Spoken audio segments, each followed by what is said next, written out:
July 2010, he said, this structure must be streamlined to provide for efficiency. And he didn't just stop at that. He gave practical effect to that by engaging a private consultant, PricewaterhouseCoopers, management consultant, to look at the structure of INEC, which this present commission inherited, and make recommendations as appropriate. The commission didn't stop at that. The commission also engaged this committee I earlier on referred to also look at the structure as part of their terms of reference. These two committees have presented their reports to the commission. And now the commission has looked at this report and has done what you may call restructuring. In fact, the commission has now been restructured into 9 departments and 10 directorates. What is left now is the reorganization. And that reorganization is about, it's about finishing. In fact, by next week, we should have a clear picture of who is heading which department and who is heading which directorate.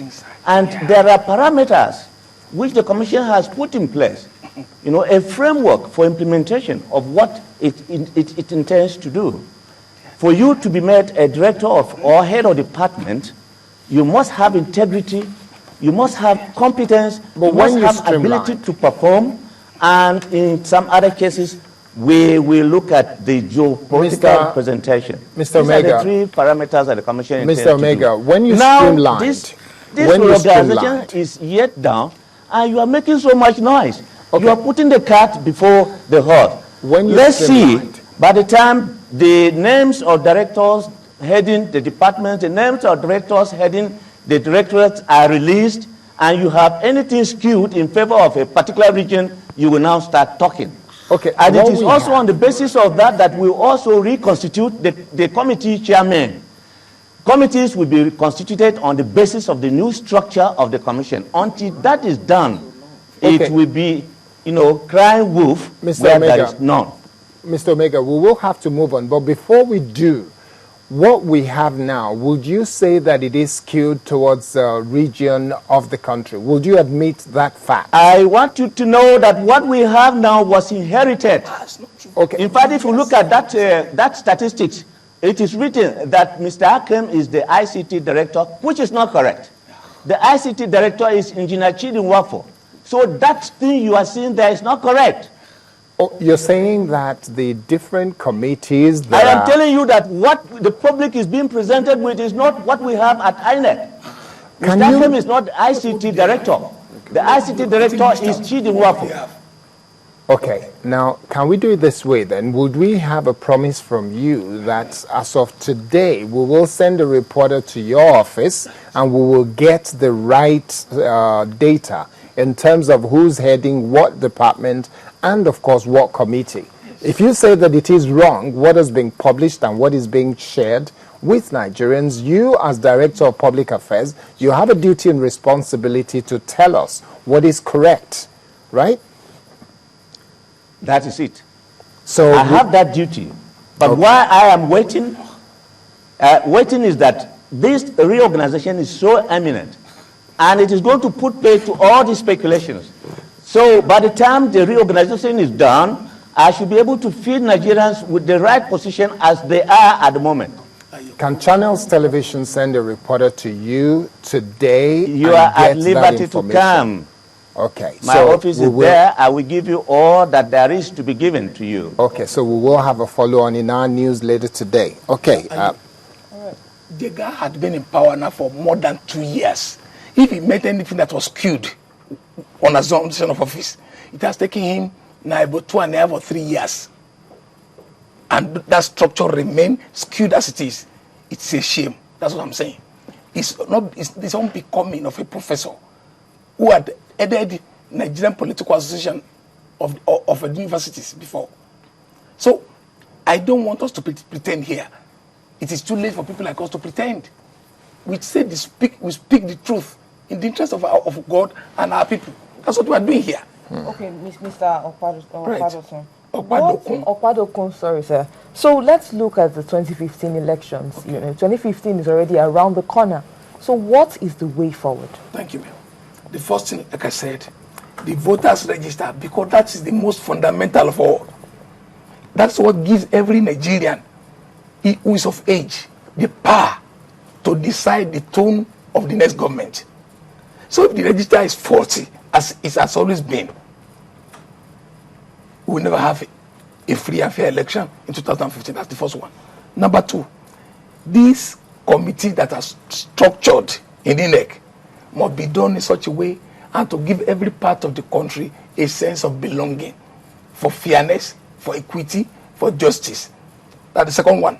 The third one, very key also, is that the recommendation of Justice Ways should be implemented. Particularly, 2 or 3 things are key. The appointment of the chairman and other members of the Independent National Electoral Commission should not be by the chief executive. What happens now today, INEC is composed of PDP all over the country. I don't know whether they're going to implication, because governors are supposed to nominate the one for the state. And no question, the National Assembly, the national ones, are done by the president of the country. So it's as if walking to the answer. A competitor in a football game is equally the referee. That is the situation you don't have. That has to change. And finally, on this call, I plead with Nigerians. They should not be tired.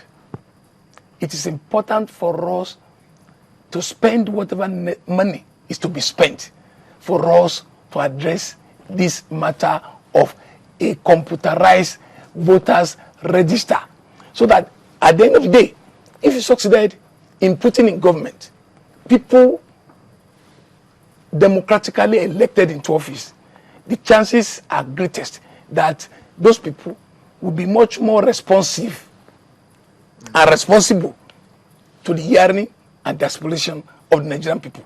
That's my submission. Okay. All right.